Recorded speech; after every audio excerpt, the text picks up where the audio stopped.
What is up, fellow thermonuclear AFers? I am Dan Favale coming at you with another NBA team look ahead. We're on to the Dallas Mavericks, and I'm incredibly excited to talk to, I think for the first time in years, face to face or via podcast, Kirk Henderson, the editor in charge of MavsMoneyball.com. He's also a dog lover, which I very much appreciate. And he once willed Luka Doncic to the Dallas Mavericks. I think he deserves credit for that. Follow him on Twitter at Kirk Serious Face. That's spelled exactly as it sounds, at Kirk with a K, serious face. Kirk, the most important question I'll ask on this podcast: how the hell are you doing? I'm okay. I'm slowly, I'll be ready for regular season basketballs. Ready for preseason. I watched one preseason game, and now I'm done with preseason, and I'm just like ready for real games that matter.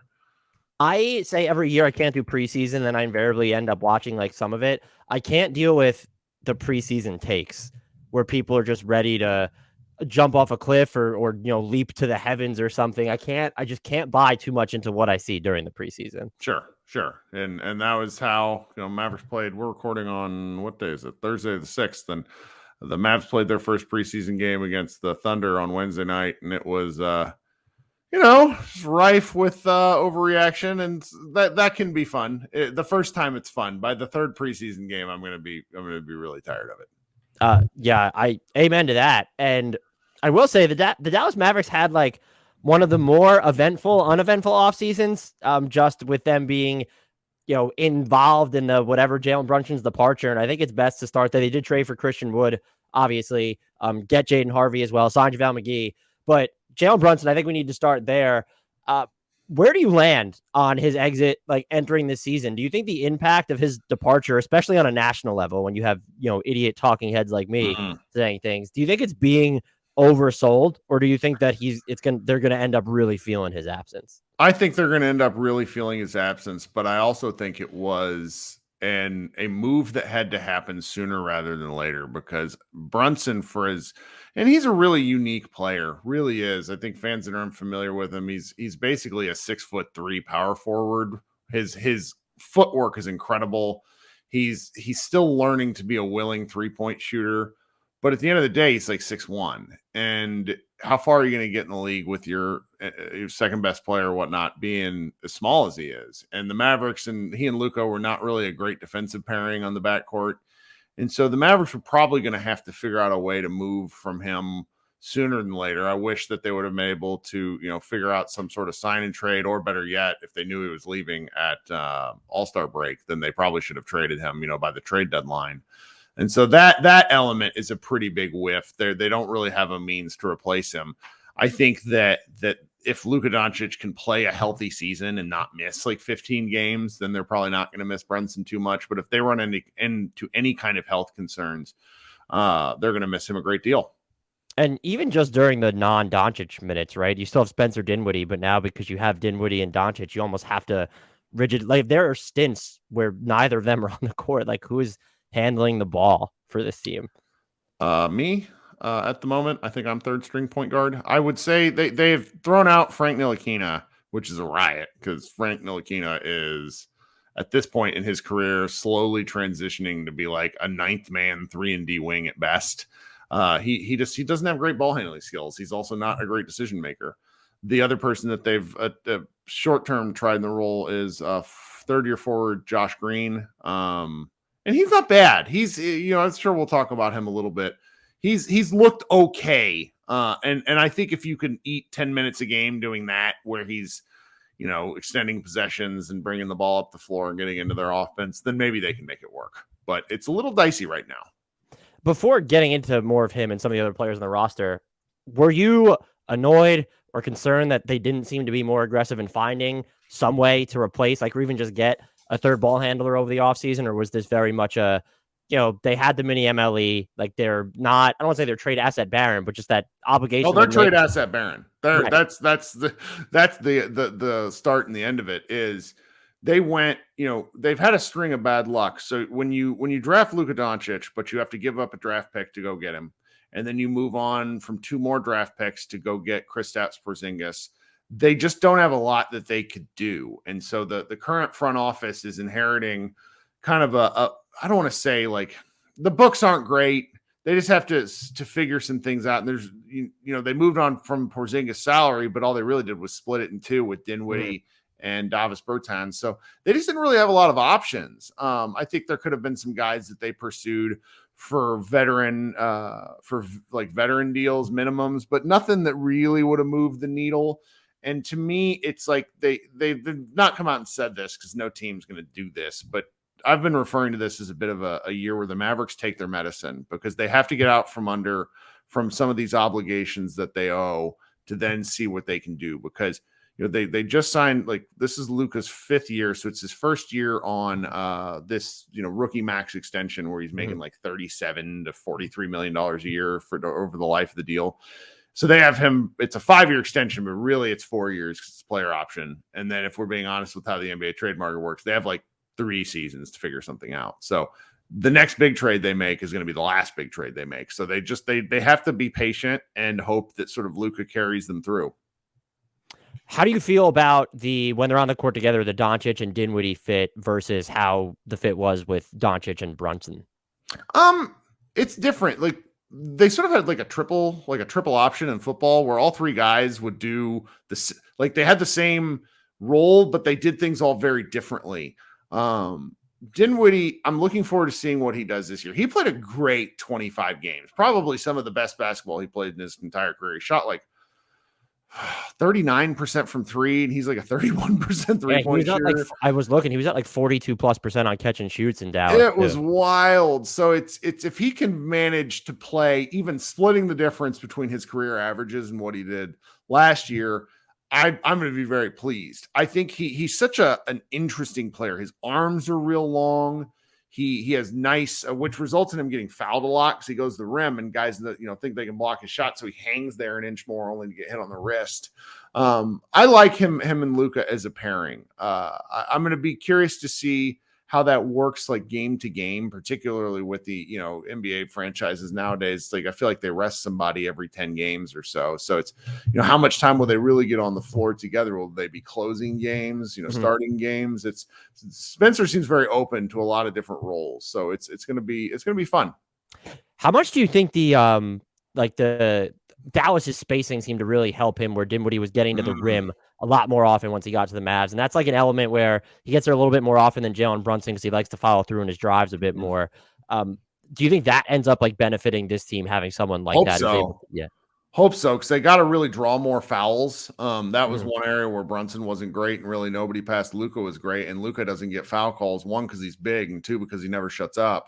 So those like 2 things go together. It's like Luka's second year, he averaged like 9.2 free throws. Now he averages like 7.2, and on the same number of drives. Like, there's a reason for that. So if Dinwiddie, it's like that sort of stuff really matters over the course of 82 games. It's like you're just getting the line, even if it's like 1.5 more times a game, it really adds up. And I'm hopeful for that because there's other guys on the roster that like to put the ball on the floor and get to the rim, and any sort of getting like rim attack, I think benefits this offense a great deal.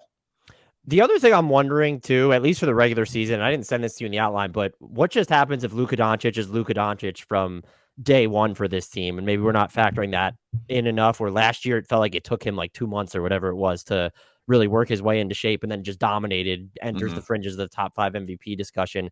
Does that help if he's just like ready and just Luka Doncic from day one? Does that help paper over Brunson's absence a lot more than we're crediting? I think so. And that's where it's like the over-under lines, I think, are sort of not kind of giving Brunson a bit too much importance to the overall Mavs, where they're heading. Luka was he was out of shape 2 seasons in a row. They had 2 really bad starts. The post-COVID, like the first COVID year, he came in real heavy, and then everyone had COVID problems. So that's kind of a wash. But last year he was very heavy. He was Tim McMahon thinks he might have weighed as much as 270 pounds on, which is hilarious, on like entry to camp. And so it's, once he finally really started to get it together by mid-January, that was fine. And they were playing 500 ball. If they could just play slightly above 500 basketball, I'm going to feel pretty good about what they're capable of this season. As you sort of already alluded to, the Mavs and Mavs Twitter seems very much smitten with the training camp that Josh Green has had. What is most intriguing about him entering this year? He looks like he could play basketball. Oh, wow. Okay. It's a wild concept, a professional basketball player being able to play basketball. He's been really bad for 2 years. He was not the right pick for this team in 2020, paired with the COVID situation where there was no summer league, training camps, everything was shortened. And then he was with Rick Carlisle, who is just not, he's just not good with rookies. The Mavs pushed Should work back out on well in that. Indiana for him, by the way. Yeah, Okay. but I mean, he likes smart players and he likes players who knows what they're doing. And Green was a freshman, young guy without a lot of basketball experience, and you got to play basketball in order to get better at it. And I was really, he played a little better last year, but still was too tentative. And in training camp right now, he just looks like he's comfortable with what he's doing. And so I'm trying not to rain on anybody's parade when I talk about this with Mavs fans, but like dribbling and going to the rim and, looking confident in your shot, like shouldn't be prerequisites for being super fired up. Right. Are they going to give him like a chance to be, I guess, like that third ball handler? Is that even the way his game is best suited? I went back and was watching a little bit of Josh Green last night, and he had like some like smarter recognition on passes than I remember watching last season because I didn't see a whole lot of Josh Green. Surprise, surprise. But I'm just like, and I told you I'm a Frankie Ntilikina believer, but in the vein of what you just said, you make him a 3-and-D wing, you don't make him your third ball handler. And so, like, are they really going to try and shoehorn Josh Green into those minutes? Do we see even maybe Jaden Hardy get a crack at this thing as a rookie? I bet they do try some stuff with Green because Green is not best suited as a catch and shoot player. His athleticism and the way he plays, his energy is sort of frenetic, and it's really unorthodox to a degree because he does like weird Dwayne Wade jump passes and kind of sees the game a little bit differently. I bet they try it. Now, whether it works is a whole nother story. Jaden Hardy's also not a point guard. Right. He's a scoring guard. He gives me sort of Tim Hardaway Jr. vibes, if I'm honest. Really confident shooter, will dribble, believes he can dribble, also can't apparently look to his left or his right because when he gets double teamed, it's a turnover. At least that's what happened in Summer League. But, in his one preseason game last night, he looked outstanding, shot the ball a ton. I don't think he's the guy for this year. If he's playing a lot with the Mavericks thing, he's either been unbelievable, which for pick 37 would be kind of outlandish, or the Mavericks are really bad. Those are kind of the two choices. So at this point, do we just expect to see heavy staggering of Dinwiddie, Luka, or is this a situation where it's almost like, well, Kemba is going to get out of Detroit eventually, and we're going to just sign him? Like, I don't really understand how to read this situation because my gut instinct would have been, if you're going to rely this much on Luka, as it seems like you're going to, just continue bringing Spencer Dinwiddie off the bench. But it does seem like they're going to start him, and so I'm just curious how, like, is there just going to be a ton of staggering them? I don't know what the other solution here is with like those lineups. I don't either. And that's where Kidd and then Nico Harrison, their second year GM, just have their work cut out for them because I think, when you look at it on paper and you say, okay, in a 7-game series, how do we feel about this team? Not bad because you're playing game to game, but the grind of an 82-game season, I think most fans sort of forget you end up playing 10, 11 guys most nights. Mm-hmm. You're not playing an 8-man rotation. It's right. too long. And you get outside the Mavericks 8-man rotation, there's Green sitting there. There's Frank Ntilikina sitting there. It's a little uncomfortable. And you don't want to lose those minutes horribly because while as good as the Mavericks could be on offense, they just have a lot of defensive questions. They were really good on defense during stretches last year, primarily because they started playing really good in January. Well, January, February is when teams hit sort of a slog and things go awry. They also just sort of connected at the right time. Kristaps Porzingis ended up getting traded, and there was a bit of a, post-Porzingis bump where things looked really, really good. But you can only rely on commitment to a defensive scheme for so long before teams start to scout it out. It's like, which guys over-rotate, which guys are really easy to attack on the dribble.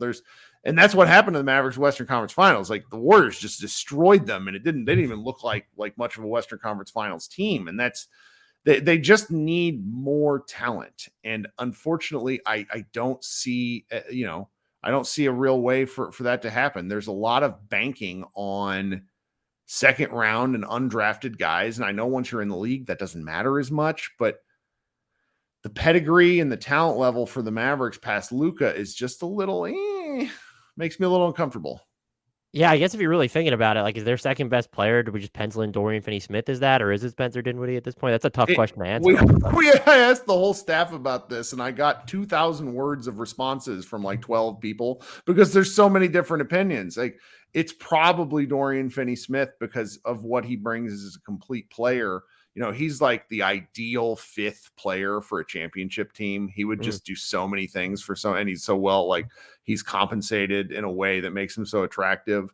But it's either him or Spencer Dinwiddie at this point. Like, Christian Wood will, I think, maybe make an argument for that if things pan out right. But it's the loss of Brunson sort of exposes a talent deficit. What a segue. Can tell you're a podcasting veteran. Do you have any one preseason game in, but also having thought about it for a couple months now, what are your thoughts of the Christian Wood trade and his fit, and I guess your expectations for him this season? So let's go back to when the trade happened. It happened during the draft. Now, apparently, with the way the NBA works, the Brunson deal was all but done at this point. We didn't know that. At the time, I thought it was a great gamble because you're bringing in a guy who's in a contract year, who hasn't really worked out anywhere, but there's just so much talent. Fast forward to now, the Mavericks need him to be good. And through a, public practice on NBA TV, a public scrimmage that the Mavs have called Fan Jam, and through one preseason game, Jason Kidd is going to hate him defensively. He cannot play defense at this point in time. I don't know if it's an effort thing. Part of me feels like it might be, but I think it's if you watch him on like some plays where he actually does things, I really think it's a huge effort thing, which is probably infuriating, especially when a guy's in a contract year. And it's going to be infuriating for him because I just don't know if Kidd will play him that much. Last night, for example, JaVale McGee, who the Mavericks also signed for some damn reason, is supposed to be the starter, and he's out with an ankle injury, and they still put in Dwight Powell over Christian Wood. That says a lot to me. Even though it is preseason, it's slight overreaction. Effort and stuff, I think, will matter a great deal for Kidd, and Wood's either going to figure that out or he won't. What Dallas gave up for him, is like a 27th pick, something like that, paired with a couple of back-end roster guys. Gamble's good. I just worry because they're going to need his scoring. He's a really good rebounder. But if you can't fit into like Luka and Christian Wood defensively is just it's a turnstile. Like you just can't do it. And Kidd builds his teams on defense, and I'm just really curious as to how they're going to make this work. He's either going to get it or he's not. Given that you're worried about how he plays with Luka, and then also the fact that you are going to start Spencer Dinwiddie alongside Luka Doncic, then does that sort of explain why he's coming off the bench? And I know there was the jokes where he said that, I didn't know I was coming off the bench. When you watch the video, he very much seemed like he was being sarcastic when he said that. So I don't know that, but didn't he say something about whether he's starting might factor into contract negotiations? I can't bring myself to care because it's Christian Wood. Right. But does it make sense to bring him off the bench when looking at the makeup of this team? I do for now, though I don't know how long it'll last. JaVale McGee has spoken about how important starting was for him, which, again, why are we caring what JaVale McGee wants in the year 2022? Just beyond me. Pacers cared what Jalen Smith wanted in the year 2000. Well, and I understand that like the other team competing for McGee was actually the Bucks. So it's like, we could go play for, a really very good team or a pretty good team. And the Mavericks offered him 3 years. That is what it is. But it's with Wood, I think if he's able to show value that he and Luka, for example, are just so lethal, then I think he'll eventually make his way into the starting five. He's essentially a 6'11" wing. He's not a big man. He's got really nice handles. You watch highlights of this guy, he looks like one of the best basketball players to ever live. Like, his highlight tapes are incredible because of his skill level, but he's just not been able to put it together for a variety of reasons. And a lot of them, up until Houston, I would say, were absolutely like his fault. Like, he signed with Houston expecting to play with John Wall, and then everything just went sideways. So maybe we'll get to see. This is his last big chance to make money. He'll probably be in the league for another 7-8 years because of the talent level, but he'll be signing $2-3 million deals. If he wants another 8-figure contract, this is the year to earn it. And also, coming off the bench puts him in a situation where he should have like pretty heavy agency over the offense. And the Mavs' pathway to like let's say, winning the non-Doncic minutes. And even if Spencer Dinwiddie's out there, it's Tim Hardaway Jr. is healthy and hitting threes and maybe knocking down some of those pull-ups he likes to take. And then Christian Wood is just really fucking good. Like, that is their pathway to staying afloat in the non-Doncic minutes, it feels like. Yeah. Yeah. And that's not a bad offensive plan. It's just defensive plan. The Christian Wood, Tim Hardaway defense is not going to be staunch. Yeah, he played like defense for half a season at Atlanta, I think, and he was pretty good. So maybe THJ has sort of a renaissance there. But JaVale McGee, you've kind of already talked about him. How did you feel about that signing? And you already mentioned the decision to, like, I get starting was important to him. You already sort of outlined that stuff. But what does he bring to this team? Why does he make sense for this team? Or did you not even want the Mavericks to sign him when you look at the rest of the bigs on their roster? Apparently, and so I've been lectured about this by sourced people in the Dallas media who, have talked with the team, and this is in people's writings. I'm not saying anything out of school here, but apparently McGee has really turned himself around into being a positive locker room presence. I lived in Washington, D.C. for a real long time. I was there the whole time McGee was a Wizard. I knew some reporters who covered him when he went to Denver. He's apparently very uncharitable with media. He's never really done much ever. He's been in the league forever. He has 3 championship rings, but as one of my colleagues pointed out, when in the bubble, he didn't play a minute during the finals. Right. So it's like JaVale McGee, champion. Well, congratulations for your participation trophy. It's, and he has 2 more with the Warriors, which, you and I could get a ring with the, those Warriors teams with Durant and such. So I feel all kinds of different ways about this, but I'm willing to at least give it a chance because McGee has some measurables. He's 7 foot tall, 7'6" wingspan. Their starting center last year, Dwight Powell, 6'11" with a 6'11" wingspan. Dwight Powell plays as hard as any player I've ever seen, but his physical limitations eventually catch up with him. He's just not he's maximized his career. So if you swap out some of those minutes and you're not relying on Dwight Powell for 25 minutes a game and maybe instead for 15, and then you can change some things up with a guy like McGee, who's also an excellent role man. Yeah. There's a path that I understand the argument. I just don't love it because that was the majority of their mini MLE. And there were guys that were signed for that sort of thing where it's just like, wait, we did this with JaVale McGee when these guys were on the market. And I think that decision was done before Christian Wood was available. And because the starting thing was promised, where it's just like, okay, well, this is the bed we've made, and we're just going to try to make it work because the gamble with Christian Wood is worth taking. So I don't know. One thing about McGee is that when he's healthy, he plays a lot, like games. He doesn't necessarily play a ton of minutes, but he's around a lot. And the Dallas Mavericks do need more guys that can play more than, they need guys that can play 70 plus games. Yeah, I mean, he does at least bring, and you mentioned the roll man stuff for a team that was 29th in the share of their shots that came at the rim. Like, that helps you in the half court, having someone like him there.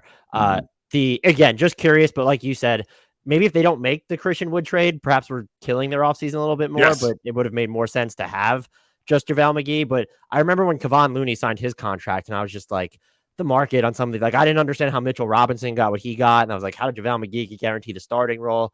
So it was a questionable decision, but it does lead me to my next question on them, which is there a big that gets squeezed out of this rotation now, or is it Jason Kidd is so hell-bent on playing 2 bigs at once at some points? And he has Maxi Kleber, that helps, and then Christian Wood being able to stretch the floor helps. But is there, like, when you look at Bertans also being there, Dwight Powell as well, which big feels like they're in most danger of being squeezed out of this front court rotation? I'm not sure because I actually think Maxi Kleber and Dwight Powell played too many minutes. Kleber's really important, but he's also 30 years old and he's played 5 long years in the NBA.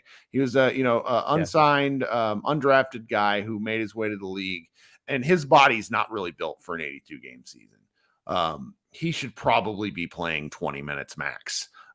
Except if it's, playoffs and key games and things like that. He's really made it to the playoffs the last 2 years in not great physical shape. So if they can limit the strain on him, that matters a lot. I mentioned the Powell minutes already. Powell drives Mavs fans absolutely crazy. They hate him.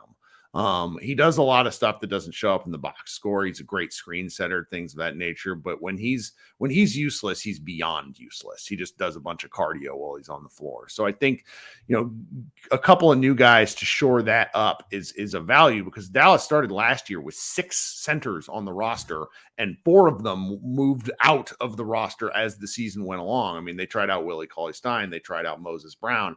So this is really just kind of throwing things at the wall to see what sticks. I compared to those guys, these two are definitely an upgrade. But as I keep, I had the Mavs radio guy's name's Chuck Cooperstein, told me, he's like, well, lots of teams are going to two big guys. And it's like, well, lots of the 2 big guy teams, if we're thinking about them. So Cleveland and Minneapolis, just right off the top of my head, those two tandems in those cities are all 4 of those guys are unbelievable basketball players. Right.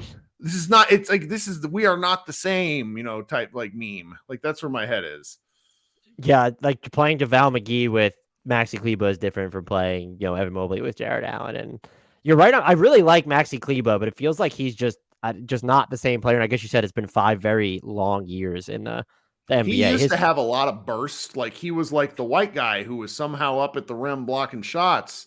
He's spacing the floor, switching all over when he was, what year was that, the bubble? When he was just the primary defender on Kawhi? That's right. Like, yeah.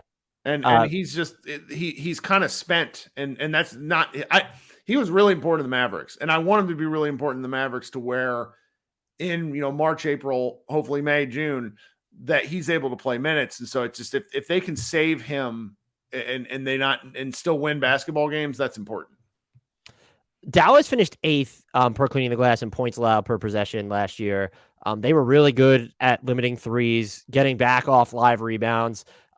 If you go back and look at some of their splits, it's weird. Like, they dropped to 15th outside garbage time after the Porzingis trade, but their offense skyrocketed to 5th. I can't remember if there was like any absences towards the end of the year that would have impacted that. But all in all, are they built to prop up that kind of defense again? And what is it about the way that Jason Kidd, because he received a lot of credit for what they did, but what was it about Jason Kidd specifically that helped them stylistically be so successful on that end?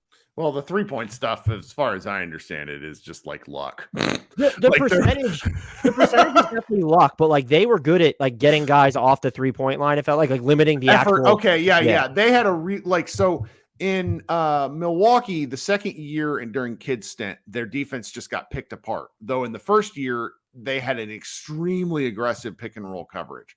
I think he's found stylistically a pick and roll and recover defense that he likes within the guys that they have. Now, You do that primarily through length. And I think that's why, if you look at the Mavericks lineup, one thing I will say about this is, now that Brunson's gone, there's not a single person under 6'4" in the rotation. And that helps with this sort of, it's aggressive, but not overly aggressive coverage. And it also relies on teammates working together and knowing when and where to switch. That's where the incorporation of Tim Hardaway and Christian Wood becomes really difficult, because the guys that they had doing this last year, particularly after Porzingis was traded, it was a kinetic chain of guys, just an amoeba. And it was even with Luka, like they let Luka sort of freelance. And like, Luka's not a great defensive player by any stretch of the imagination, but he's 6'8". He has pretty good wingspan. He's big, and so he can just be in space. And so it's like, if you have 4 pretty good defenders or 4 really willing defenders and Luka Doncic, I think you can get away with a lot in a regular season game. I want to make this clear that having Luka survey the defense, bring the ball up the court, survey the defense, then just annihilate people is a very good offensive model. It has value. It's incredible. Do you want to see some more variability from their offense, especially during the non-Doncic minutes? Like, when's the last time they weren't, bottom 2 in transition frequency and dead last in offensive possession time? See, I don't understand the transition stuff, because if you watch Luka in international play, he loves pass ahead situations. I just wonder, it's like, does he worry that Dorian Finney-Smith is going to, pull? Who's the guy?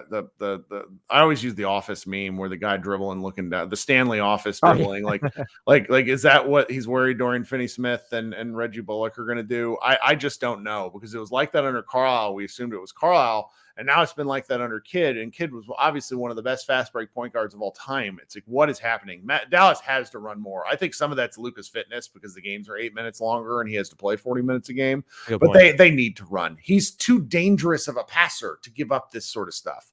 But then, as far as your second question, they need a lot more variability. But I don't know how you do it with the offense that they have, other than they need to, someone it needs to get through to him and say, look, because the problem with Luka is he's like really smart. He understands the math. A Luka Doncic pick and roll is the best offense. Right. Period. Point per possession. It's what you can do, but they don't use him in rolls ever. Luka as a roll man would be incredible. Luka doing all like off ball.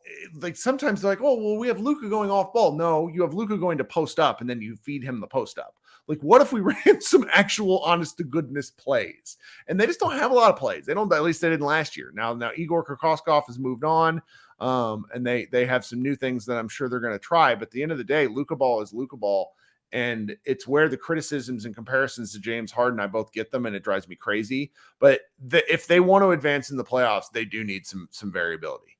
And I would even just say, let's just say they can't have it during the Doncic minutes. Like maybe that's a way to sort of cover up for just not having an actual third ball handler. Let's just play at this frenetic pace. But then I dig through their personnel, and I'm like, all right, like Josh Green's pretty quick, but like are they built to be a team that really gets out in transition, like with any type of above league average frequency? I don't know. That's where it's dicey. I would like to at least see them try is what I'll say, because fast break basketball is just more fun. Oh, no, 100% for sure. That's why sometimes the Kings are watchable. Like they'll run the ball out after the inbounds, even after made shots. So I feel like I don't want to make it seem like we're shitting on the Mavericks. We've been pretty critical of them. Are there any like under talked about strengths about this team that are being missed as we head into the regular season? No. Okay. I mean, and like this is where like I have a bit of a Mavs fans love to hate me because they think I'm too negative, whereas I just think I'm realistic. The bottom line is I watched a Dirk Nowitzki-led team from 2000. I watched them the whole time, but when they moved on from Steve Nash, Dirk was the only really, they had some pretty good teams. Obviously, they made it to the finals eventually, but then in the championship years, they wasted a lot of very good Dirk basketball because they expected too much out of him. And the problem with the Mavericks right now is, due to the circumstances of their previous front office regime, they just don't have a lot of talent. Grantland put out an article today. It's like, I can't remember who wrote it, but it was like, numbers that kind of define the season. And like, if you go look at top 100 lists, Luka Doncic is in the top 5 for everybody's list. There might be one other Maverick in the top 100 for all the other lists combined. Like there was Spencer Dinwiddie was 69 on the ESPN list. They didn't have Dorian Finney-Smith, which I think is a mistake, but it goes to show like how the talent levels are viewed. And, as we're talking right now, Victor Wembanyama and Scoot Henderson are playing. And like this, my sum of all fears is that the Rockets and Spurs are garbage again. And then those two teams get Scoot Henderson and Victor Wembanyama to go along with Zion Williamson and Ja Morant in the Southwest Division. And then Luka just all of a sudden one day is like, you know what? I'm tired of this shit. Bye. And it'd be fair to look at that. Like if we're going to do that to SGA and OKC or Zion before he signed his contract in New Orleans, it's fair to view it through that lens with Luka and the Mavericks, which is why I know you'd already said that this is going to be sort of a take your medicine year for the Mavericks, to where let that draft obligation convey. You'll be a sub contender, but then you can maybe be more aggressive over the offseason since you won't be encumbered by that. But if they're like hovering outside the top 4, on the fringes of the top 6 in the West, like is this a team that could be a little bit more aggressive leading into the trade deadline, or are you 100%. Very much no? 100%? Yeah. I think that's likely what's going to be potential, and that sort of worries me because with the Victor Wembanyama sweepstakes, I think there's going to be a lot more sellers, and it just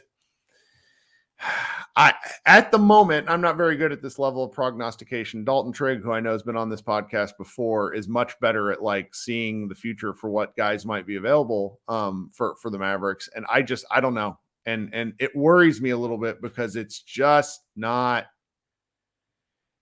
it's, you hate to be this sort of bleak about it when you have a generational player, but it's just, they don't have a lot of optionality that I see at the moment. I mean, the Mavericks have never taken on draft picks the entire time I've been a Mavs fan. It's just never been a thing. And there's just not the paths to improvement circle around Luka Doncic going from being like transcendent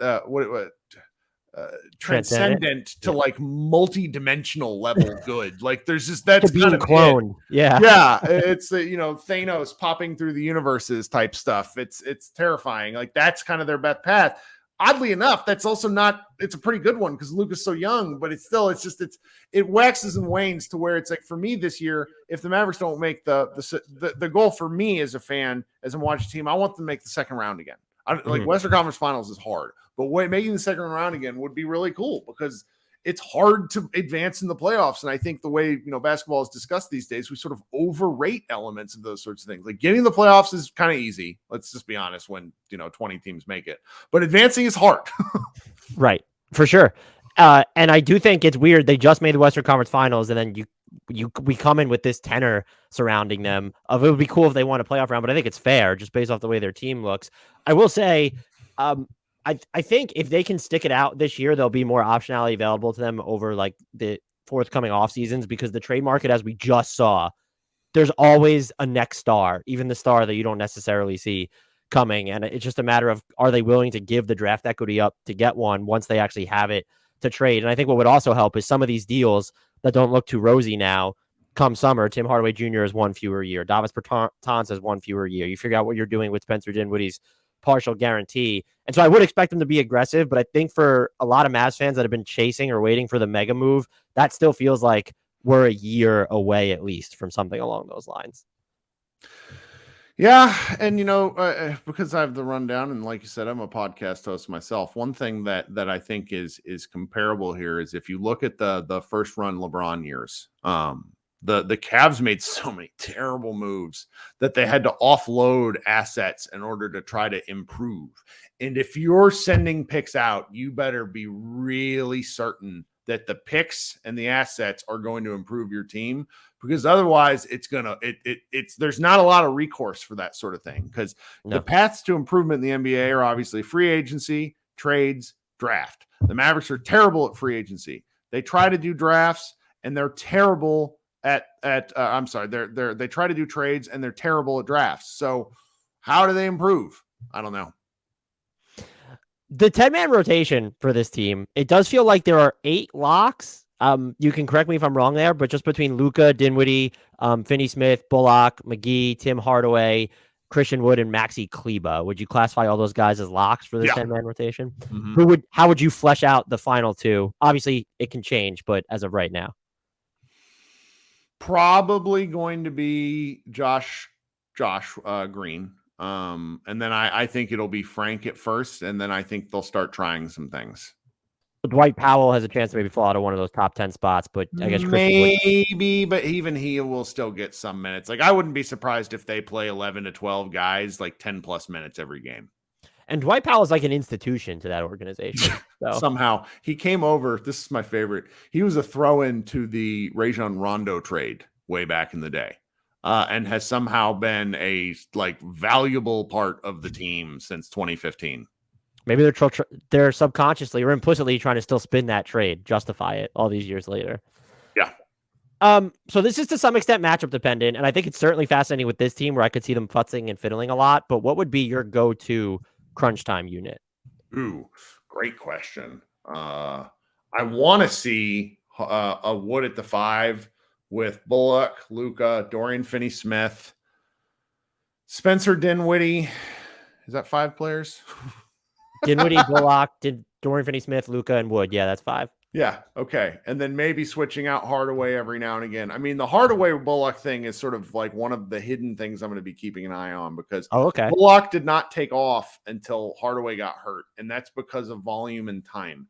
And there's only so many threes you can shoot in a game. And each one of those guys, I think, needs like 5+ attempts a game. And they need to make sure that happens, because Bullock was huge down the stretch for them.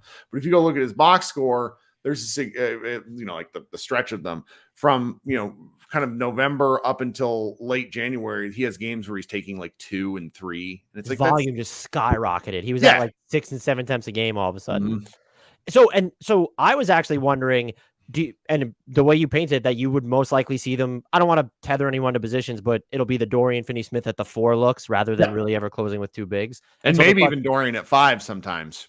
I sign me the fuck up for that. I love those types of lineups, which brings me to my you really are a podcasting veteran. That brings me to my next question. Are there any weirdo, wonky, quirky, bonkers lineups you want Jason Kidd to try this year? Well, because I'm a sicko, like I don't care for Josh Green. It is not him as a person, just him as a player. But if we're going to use Josh Green, I need to see these Josh Green point guard minutes. I just need to see them with decent dudes where he's running the offense and causing some chaos because he's another big ball handler. I want to see like any lineup with him as primary ball handler. I just sort of need to see it because if it works, all for the better. If it doesn't work, then I get to crap on this front office. It's like a win-win. It's funny that you went that route because mine was the same, but with like the Frank Ntilikina look. If they're gonna call Frank Ntilikina their third ball handler, like let's do this right and put Frank Ntilikina on the floor with a bunch of shooters. It's just we'll make it the non-Luka minutes because you're not taking the ball out of Luka's hands and give me Dorian Finney-Smith, Reggie Bullock, I guess Christian Wood and Kleba, or throw Hardaway in there for one of them, and you could run a little smaller. I imagine the defense would be pretty terrible. But you do have Dorian Finney-Smith and Frank Ntilikina, and if Kleba is healthy. So give those three together and then give me, I still might go Wood and then just, I think even Reggie Bullock. So that would be the lineup I just want to see out of, and I've said this a lot with certain lineups this year, probably out of just more morbid curiosity than anything else. Right. Yeah, that makes sense to me. As we record this, their current win total is set at 48.5. Are you smashing the over or the under on that? I think it's perfectly set. It's just perfectly set. Mavs fans are lunatics about this when I do anything under than 52 games. And it's just like, folks, Dallas went 35-12 from January 1 on. That is impossible to do. Right. It just doesn't. And it's like, oh, well, it happened, so we can do it again. Like, no, that's not how this works. The likelihood, even if they're playing very well, is that they win 60% of their games, not 75. So there was a stretch of games where they beat Boston and Brooklyn on an East Coast road trip on back-to-back game winners. And so you know this as well as I do. There's probably 3 to 4 games every year that you just completely are the endings are nonsense, total coin flips. I feel like last year in that stretch, the Mavericks had a bunch of stuff go their way. Mm-hmm. I think 48 is great because it just it builds in a little bit of a reduction. Now that said, I have a hard time seeing this team, if they get 75 games out of Luka, winning fewer than 50. It's, he's just that good. That's sort of, it's the conflict though, between those two things, because if Luka plays 80 games and they win 48 of them, that means something else things didn't pan out right. So I don't know what I'm going to end up hitting with them. The trust meter after Luka, and yeah, I trust Dorian Finney-Smith, I trust Luka, and then it's like, I don't know. I trust Frank Ntilikina with my life, obviously, but after that, it's just like the trust meter makes me wonder if this team could actually be a little worse than expected.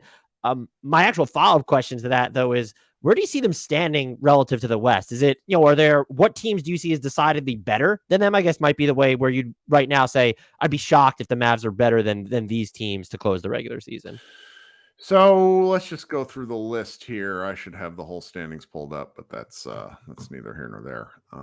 In the Western Conference, I think that the Warriors are better. I think the Clippers are better. I think that the Denver Nuggets are better. And that's kind of where the firm absolutely betters are stopping for me. If you were to, Memphis is one that I find particularly interesting because I can't figure them out. They won so many games without Ja, and Ja's basketball Icarus. Like he just flies too close to the sun. And if you're telling the way he gets hurt, he did a 360 dunk the other day. I was like, oh, that was so cool. Oh, that was why.